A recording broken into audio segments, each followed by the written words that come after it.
morning everyone, welcome back to Moral Values class once again, and today we will start with a new chapter which is fair play. So basically fair play का मतलब क्या होता है, निष्पक्ष होके कोई भी गेम को खेलना। आप लोग को चीटिंग पसंद नहीं है, अब जीतना आप सबको पसंद है, लेकिन जीतने के लिए कुछ लोग जो है चीटिंग कर देते हैं। ये गलत बात है। आप अपने मेहनत से अगर आप खुद से अगर आप मेहनत करें एंड पूरी जी जान लगा दे, पूरे कॉन्सेंट्रेशन से आप किसी भी चीज़ को खेलें, it's not only about the game, या आप पढ़ाई से हो या फिर कोई काम हो या फिर आपके गेम्स हो, किसी भी चीज़ में आप अगर दिल से पूरे हार्डवर्क से आप काम कर रहे हैं तो आपको चीटिंग करने की ज़रूरत नहीं है।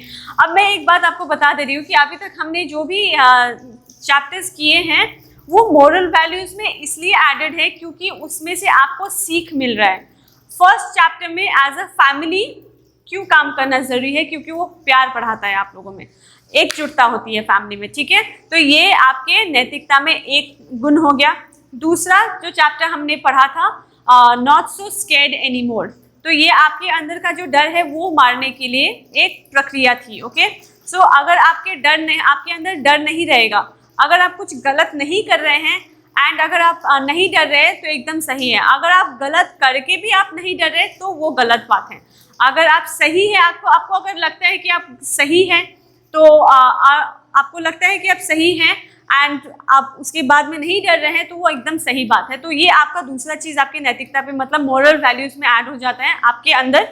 तीसरा जो है फेयर प्ले, तो एक अच्छा इंसान, एक समझदार इंसान और एक सेल्फ रेस्पेक्ट वाला इंसान जो होता है वो कभी भी चीटिंग नहीं करता है। कभी भी किसी गेम को जीतने के लिए, बस जीतने के लिए वो कभी भी चीटिंग नहीं करेगा, हमेशा निष्पक्ष होकर खेलेगा। उसके लिए he will work hard and he will give all his sweat, he will work hard and he will play with all his concentration. चाहे वो कितना ही मेहनत करे, मेहनत करके अगर जीतता है कोई तो उसका फल अलग होता है, उसकी फीलिंग अलग होती है, ठीक है। लोग उसको रिस्पेक्ट करते हैं, बहुत मानते हैं। लेकिन आप अगर जीतने के लिए अगर आप कोई गलत रास्ता उठा रहे हैं, कोई भी अनफेयर मीन्स ले रहे हैं, जैसे चीटिंग वीटिंग करना, तो लोग आप उस मोमेंट के लिए जीत जाएंगे, लेकिन बाद में अगर किसी को पता चलता है तो आपकी रिस्पेक्ट नहीं रहेगी।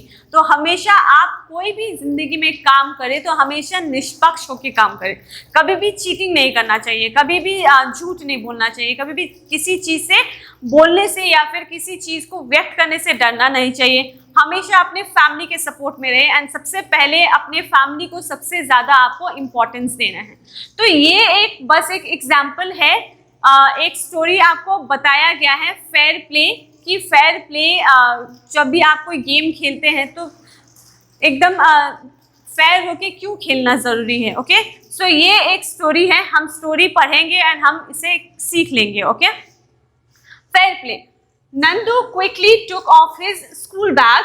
सो नंदू एक यहाँ पे लड़का है, वो स्कूल से आया है एंड स्कूल से आते ही उसने अपना बैग हटा के रख दिया। ओके, आजी आई एम गोइंग। सो जैसे उसने बैग निकाला उसने अपनी दादी माँ को बोला, दादी माँ का दूसरा वर्ड आजी होता है। ओके, सो वो बोलता है आजी मैं चला खेलने के लिए। ओके, लेकिन दादी जो है वो आजी calls Nandu, Nandu wait, she says Nandu wait, क्योंकि स्कूल से आते ही वो अपना बैग उतार के वो खेलने चला जाता है, तो वो बोलता है आजी मैं खेलने जा रहा हूँ एंड नंदू दादी tries to stop Nandu. Okay, she just tries to stop Nandu कि वो कहाँ जा रहा था कि वो पूछे, but Nandu did not hear her, he had run as fast as he could. लेकिन आप लोग में से कुछ बच्चे होंगे या फिर हम में से हम ही कभी कभी कुछ चीज़ के लिए जल्दबाजी होता है तो हम कभी अनसुना कर देते हैं, आप भी अनसुना कर देते हैं कभी कभी अपने मम्मी पापा का कहा। वैसे ही नंदू ने अपनी दादी के बुलाहट को अनसुना कर दिया। दादी उसको बुला रही है लेकिन वो इतनी जल्दबाजी में है कि वो दादी के बुलावे को भी उसने अनसुना कर दिया एंड वो बहुत जल्दबाजी में वहाँ से दौड़ के निकल गया अपने घर से। Nandu and his friends were going to play a cricket match today. He was opening batsman. So अब नंदू अपने फ्रेंड्स के साथ में क्रिकेट गेम खेलने वाला था, ठीक है। एंड वो अब क्रिकेट तो खेलना था, उसके लिए वो एक्साइटेड था, लेकिन वो जल्दबाजी में क्यों था, क्योंकि वो ओपनिंग बैट्समैन था। ओके, तो अगर ओपनिंग बैट्समैन हो एंड आप अगर लेट हो जाते तो भाई बहुत गलत बात है। इसीलिए नंदू स्कूल से आते ही अपना बैग रख के वो चला जाता है क्रिकेट खेलने के लिए। ओके, अपनी दादी का भी बात नहीं मानता है। Next page. So Nandu and Nandu के फ्रेंड्स ने 2 टीम बनाए। अब दोनों टीम में टॉस हुआ कि कौन सबसे पहले खेलेगा। Okay, so Nandu team won the toss। So Nandu की टीम ने टॉस जीता and Nandu will be going first to play. Nandu सबसे पहले खेलने वाला था। We will bat, Prakash come on. So Nandu अपने दोस्त को बोलते हैं come on, we are the ones who will be batting first. हम लोग बैटिंग सबसे पहले करेंगे। एक्साइटमेंट में नंदू ने प्रकाश को बोला।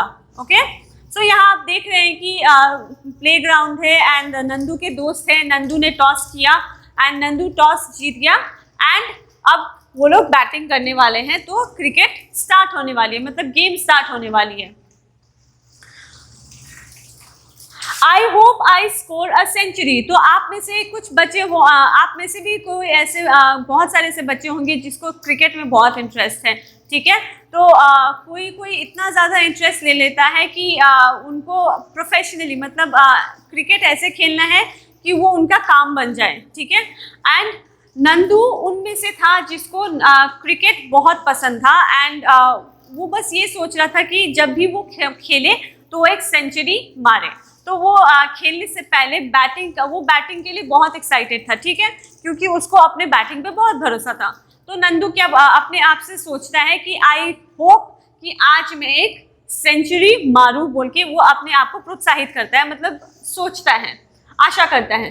Nandu hit a 6, he couldn't believe it.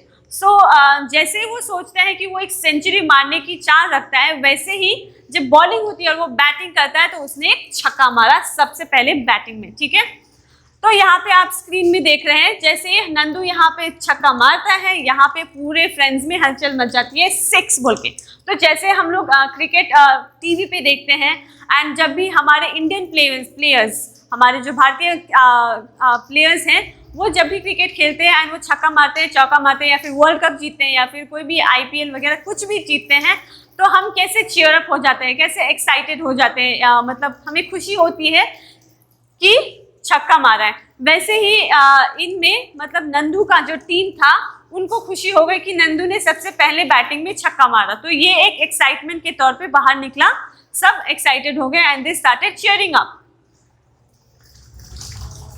सो यहाँ तक आपने देखा कि Nandu is very much passionate about cricket. उसको क्रिकेट बहुत पसंद था। ठीक है, उसको क्रिकेट इतना खेलना था कि उसने अपने दादी के बुलाहट को भी उसने कैंसिल कर दिया। उसने कुछ सुना नहीं, ना दादी बुला रही है नहीं बुला रही है, उसके खाने पीने को भी होश नहीं रहा। वो जैसे स्कूल से आया उसने बैग खोला एंड वो रखा और तुरंत वो निकल गया। वो क्यों निकल गया? क्योंकि उसको क्रिकेट खेलने की एक्साइटमेंट थी और एक्साइटमेंट से पहले उसको क्या एक्साइटमेंट थी कि वो ओपनिंग बैट्समैन था। ठीक है, एंड यहाँ पे आप देखते हैं कि वो उसको मतलब जीतने का मतलब इतना मतलब मन था कि वो सोच रहा था खुद से, वो अपने आप को प्रोत्साहित कर रहा था कि I wish I score a century. तो वो जैसे वो सोच रहा था कि मैं आशा करता हूँ कि आज मैं सेंचुरी मारूँ। तो हम लोग जैसे एग्जाम करने जाते हैं या फिर गेम करने जाते हैं तो हम ऐसे करके हाथ क्रॉस कर लेते हैं, भगवान को याद करते हैं, हे भगवान प्लीज़ मुझे पास कर दीजिए, हे भगवान मुझे छक्का मार दीजिए। ऐसे ये जैसे आप लोग विश करते हैं वैसे ही नंदू ने विश किया कि वो एक छक्का मारे। और जैसे ही वो बॉलिंग होता है बैटिंग करता है तो सबसे पहले बैटिंग में उसने छक्का मारा एंड यहाँ पे आप देख रहे हैं कि सब में एक्साइटमेंट हो गया। ठीक है, तो यहाँ तक तो कोई नंदू बहुत फेयर प्ले कर रहा था, वो अपने टैलेंट के बेस पे खेल रहा था। ठीक है, तो आपको यहाँ तक में क्या समझ में आया है कि क्रिकेट जो है कोई भी बच्चा अगर किसी चीज़ में फोकस्ड हो जाए तो उसको कोई नहीं रोक सकता है। ठीक है, एंड फेयर प्ले से आप अगर निष्पक्ष होकर खेलते हैं तो आपको हमेशा जीत महसूस होती है, आपको जीत हमेशा मिलेगी। ठीक है, सो आज के लिए we will close the chapter here. Next day we will continue with the next chapter. Next we will continue with the page and we will continue with the story and I will tell you what is the moral lesson of the story. Till then, take care and goodbye.